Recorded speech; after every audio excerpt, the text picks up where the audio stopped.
Fala galera do bem, mais um Papo de Viatura. Hoje nós vamos falar sobre o governador Tarcísio de Freitas. Vamos abordar fatos e também formar teorias sobre quais seriam os planos do governador para o futuro. Ele afirma em várias entrevistas que pretende apenas ser reeleito e depois findar sua carreira política. No entanto, nós vamos tratar de assuntos que podem realmente revelar planos ocultos, estratégias do governador para alçar voos mais altos. Para conhecermos quais seriam as estratégias do governador, nada melhor do que conhecermos o seu passado. Afinal, o homem é fruto do meio. Ele se formou oficial na AMAN, Academia Militar das Agulhas Negras. Sem comentários, uma das melhores academias de formação de oficiais do Brasil. Não foi a melhor e a mais conhecida, né? E ainda ele se formou em engenharia na IME, Instituto Militar de Engenharia, um dos mais seletivos do país. Tarcísio era um aluno focado, disciplinado. Aqui mesmo no canal, um amigo dele fez um comentário que ele só tirava 10. Ele tem uma inteligência, um QI muito acima da média. Ele começou sua vida política, na verdade, no governo Dilma, como ministro de infraestrutura. Lá houve sim alguns boatos de algumas obras superfaturadas. No entanto, nada foi provado. Até porque, no governo Dilma tinha coisas muito piores acontecendo. Tanto que levaram a presidenta ao impeachment. Tarcísio, então, se aliou a Bolsonaro. No entanto, ele sempre teve um trânsito livre entre direita, esquerda e centro. Sempre foi muito bem quisto e respeitado em todos os ambientes. Tarcísio foi apoiado por Bolsonaro. Em 2022, ele se tornou governador de São Paulo. Fez muitas obras? Sim, ele fez. E será que há algum fato que comprova que houve, digamos assim, favorecimento ilícito a apoiadores de Tarcísio? Vamos ver. Os meios de comunicação estão revelando uma denúncia em que o governador Tarcísio vendeu uma área de pesquisa pela metade do preço de mercado para um amigo do seu próprio partido, né? O ex-presidente da Fiesp, Paulo Scaff. Eu estou reforçando isso aqui porque fica ainda mais claro e evidente as motivações do governo do estado em vender áreas que hoje são destinadas às pesquisas e à ciência do nosso estado. A tentativa de venda da Fazenda Santa Elisa. Outro dia eu tive acesso a um estudo que mostra que o governo do estado queria vender que parte da Fazenda Santa Elisa? Alguém aqui precisa de bola de cristal para descobrir que parte da Fazenda Santa Elisa que o governo pretendia vender? Exatamente a área perto da Escola São José. A principal área do ponto de vista da especulação imobiliária da Fazenda Santa Elisa. Então, depois de muita luta, o governo está recuando da proposta dessa venda, mas nada oficial ainda. Paulo Scaff é aquele que ficou conhecido, ficou famoso, por falar que a população não podia pagar o pato da crise econômica. E agora a gente fica muito claro que quem está pagando o pato desse acordo, dessa sacanagem que está sendo feita entre o governador e o amigo do seu partido, é a população do nosso estado. Bem, por aí você tem uma ideia de que o militar, aquele que era dedicado, aquele que era focado, talvez não seja tão santo assim. Tarcísio declarou claramente em entrevista que gostaria de ser reeleito ao governador de São Paulo e depois se aposentaria. Como eu tenho dito, às vezes as pessoas não acreditam, eu sou candidato à reeleição, eu quero ficar no estado de São Paulo, eu tenho interesse de fazer o segundo mandato aqui, não tenho essa ambição de voos mais altos, eu já estou num lugar que eu nunca imaginei estar. Então, para mim é uma coisa, assim, a minha mãe é empregada doméstica, eu sou hoje governador do estado de São Paulo, nunca pensei que ia ser isso na vida, nunca pensei em disputar uma eleição, nunca tinha disputado uma eleição de síndico de prédio, né? Aliás, eu não ia nem para as reuniões de condomínio, para falar a verdade, e de repente eu estou aqui. Então, foi a graça de Deus que me trouxe até aqui, o que eu quero é fazer um bom trabalho, deixar um legado, e se eu fizer isso, eu diria que eu já tenho a minha missão cumprida, eu já vou estar muito satisfeito, e é por isso que não falo de outros voos, não discuto, não faço jantares políticos, não articulo, estou fora dessa discussão porque realmente meu foco é São Paulo e ano que vem eu vou ficar aqui. Vamos primeiro analisar essa fase. Se Bolsonaro não ficar inelegível, ou se Eduardo Bolsonaro for o candidato apoiado por Bolsonaro, ou ainda, se Michele Bolsonaro for a candidata apoiada por Bolsonaro, claro que Tarcísio não tem por que sair do governo. Por que trocar o certo por duvidoso? Ainda mais depois de vender muitas estatais, instalar pedágios, não é mesmo? Ele investiu muito nesse negócio. Por que não esperar alguns lucros, não é mesmo? Mas pensem bem. E se Bolsonaro ficasse inelegível? Pior ainda, e se Bolsonaro fosse preso? Eduardo Bolsonaro, inelegível. E Michele Bolsonaro, inelegível.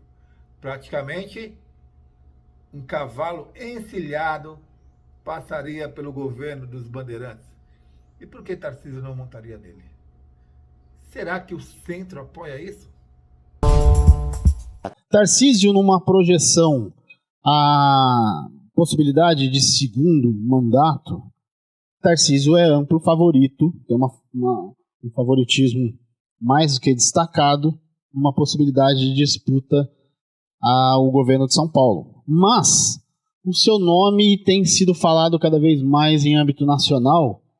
Bom, o caso do Tarcísio é um caso emblemático, né, Francisco? Porque, na verdade, esse movimento que o Michel Temer está fazendo, reunindo esses candidatos da direita e alguns do centro, né, ele encontra um problema, porque esses candidatos que o Temer, pelo menos, indica, né, o Ratinho, o Caiado, o Zema, agora o Eduardo Leite, né, que saiu do PSDB e foi para o PSD, e eles não falam em Tarcísio. Agora, esses candidatos, esses indicados pelo Temer, não têm voto. Quem tem voto é o Tarcísio, né? E o Tarcísio está numa situação extremamente constrangedora. Primeiro, o Bolsonaro não o quer como presidente. E já está claro, me parece que está claro isso. Ou seja, há uma resistência do próprio Bolsonaro de não colocar o Tarcísio em evidência, porque, na verdade, o próprio Tarcísio diz que o candidato da direita é o Bolsonaro, mas o Bolsonaro está inelegível.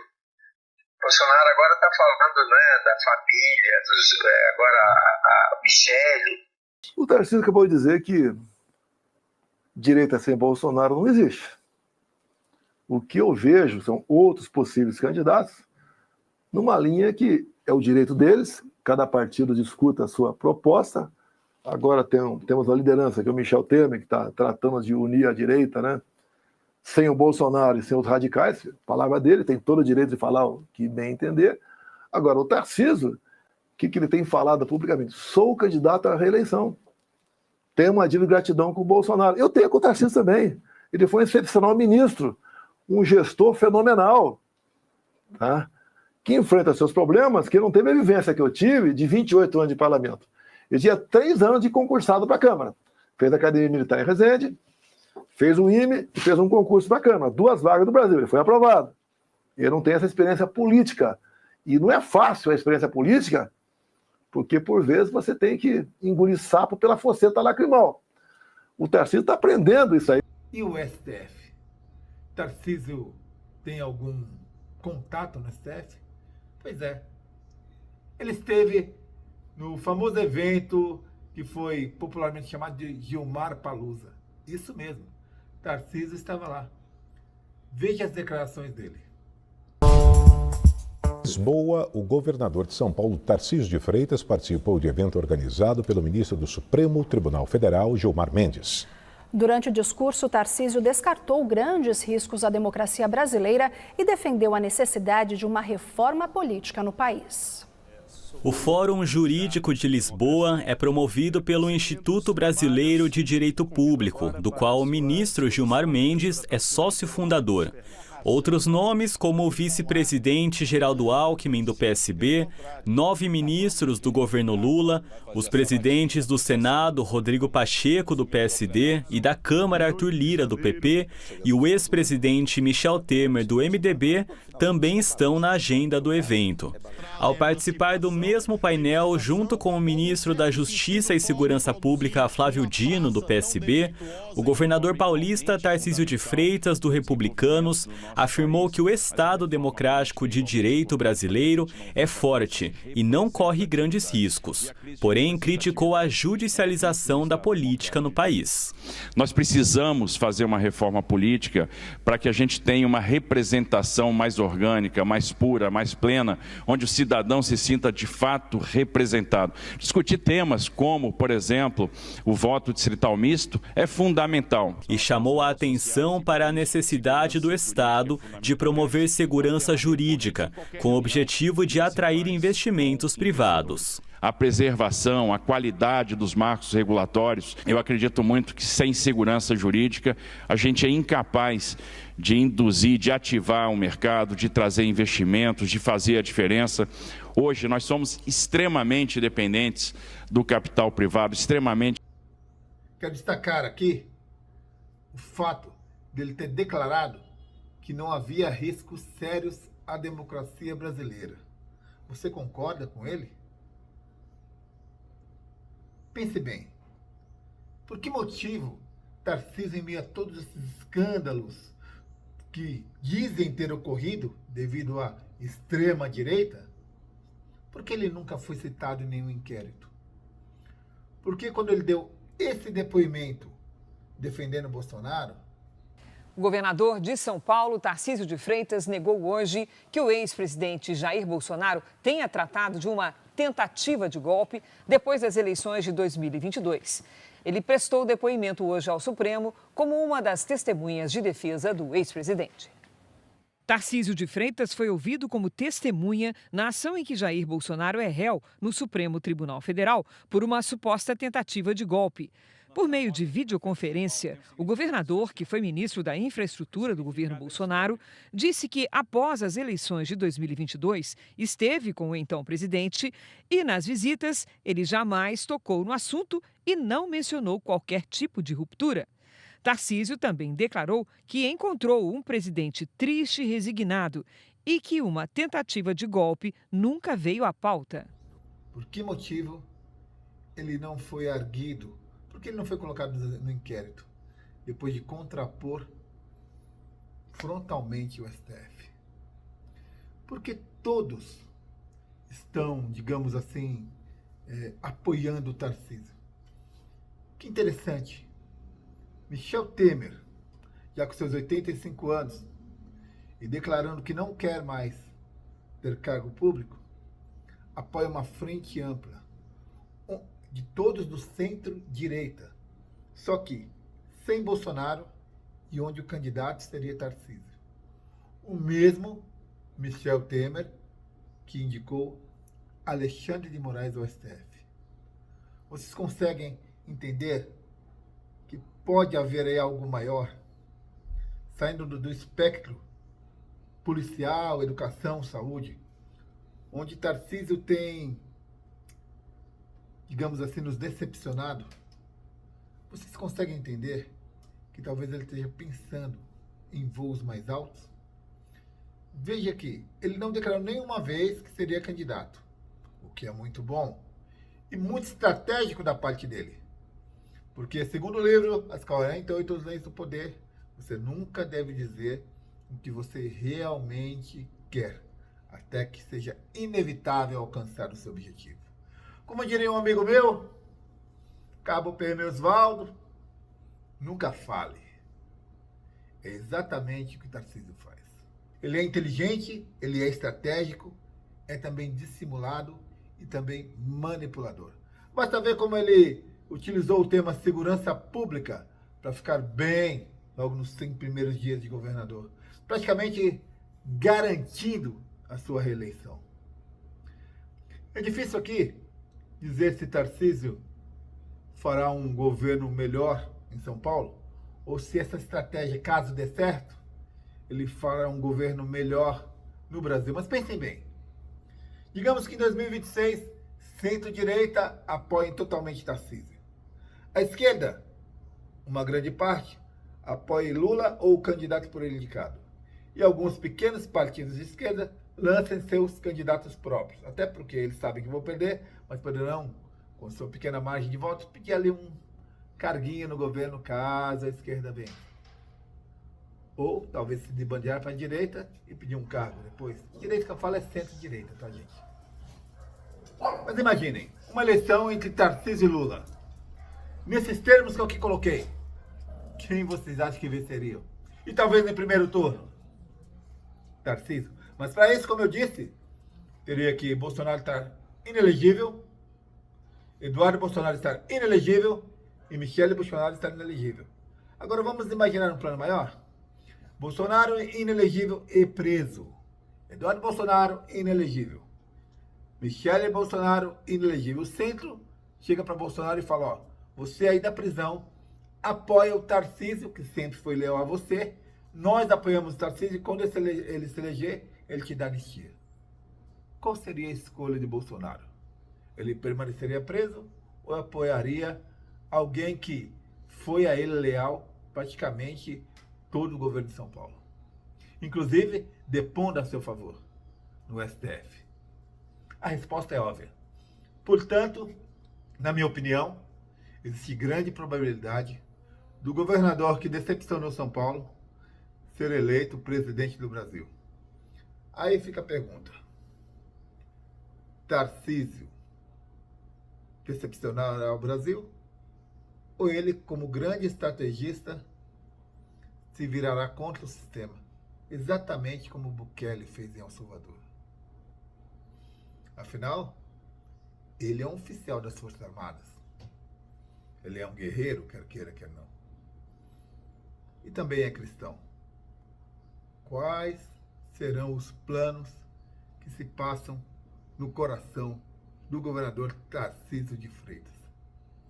Veja bem que até abril ele teria que se licenciar do cargo de governador de São Paulo para ser candidato a presidente. Portanto, em maio do ano que vem, daqui a um ano, nós saberemos quais são os planos do senhor Tarcísio de Freitas.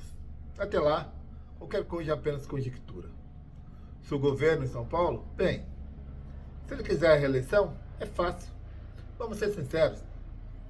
Se ele hoje pegar, esse ano ainda, para o valor que a lei orgânica anual, já com aumento para o ano que vem, antes da data base de 30 de março, para funcionários públicos, uns 25%, quem de nós diria que não votaria nele para a reeleição? Principalmente porque qual seria o candidato provável? Boulos? É difícil. Talvez se a esquerda levantar um candidato em quem realmente nós acreditamos, como o deputado Reis, nós votaríamos nele. Mas quem mais votaria no deputado Reis? Quem mais o conhece? Quais são as chances de algum candidato bater o senhor Tarcísio de Freitas aqui em São Paulo? E como candidato a presidente nas circunstâncias que eu aqui coloquei, quem poderia batê-lo?